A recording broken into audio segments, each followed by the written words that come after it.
Kanang te, kanang unsay gamit ninyo nga wika sa inyong balay? Tagalog, Bisaya. Kanang unsay na epektuhan na sa inyong hate? Ang akong bana may hardship siya nga makasabot sa amo kanang magbisaya sa balay.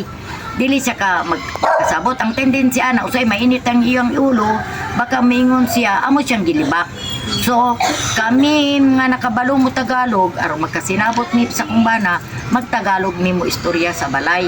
Hasta akong apo kabalo sila Bisaya ug Tagalog.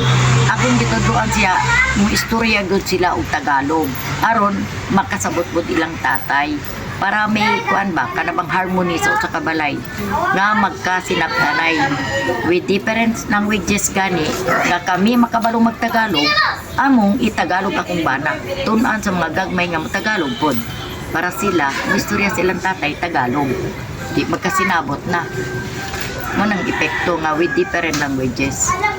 Kanang te, kanang naabay lain nga kanang gigamit bitaw nga wika diri sa tuang barangay.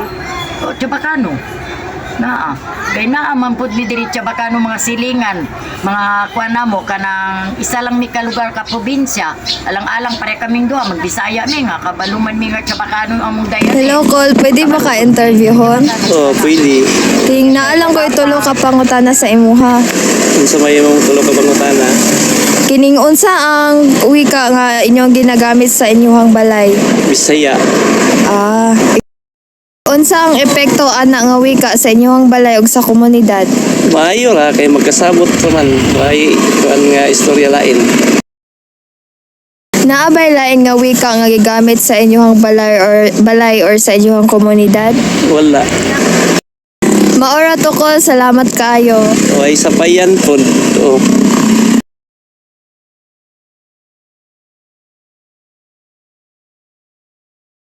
Kanang te, na may pangutanan nimo ba? Kanang unsa nga wika gigamit ni sa iyang balay? Bisaya. Kanang unsay epektuhan na sa iyong balay te? Ug Bisaya ang imuhang gamiton bisag bata, dali ra kay makasabot. Dali ra kay magkasinabtanay sa imuhang language nga imuhang naandan nga gamiton. Dayan, kanang presyo mo te, nabay kanang lain gigamit diri nga wika sa pagkomunidad. Murag wala kasagara ra gyud Bisaya ra gyud kay mao ginanaandan nato dire Bisaya. Ug naay mga tourist, sila ra say maka istorya og English. Kita Bisaya ra gyud ta. Sige te, salamat. Welcome. Hello, tinami mga pangutana sa imuha ba? Kini unsa ang wikang gigamit dari sa imuha? Miss Kiara siya. Then unsa epekto ani sa imuha dari o sa imuha barangay? Nagtalay sa deciding day.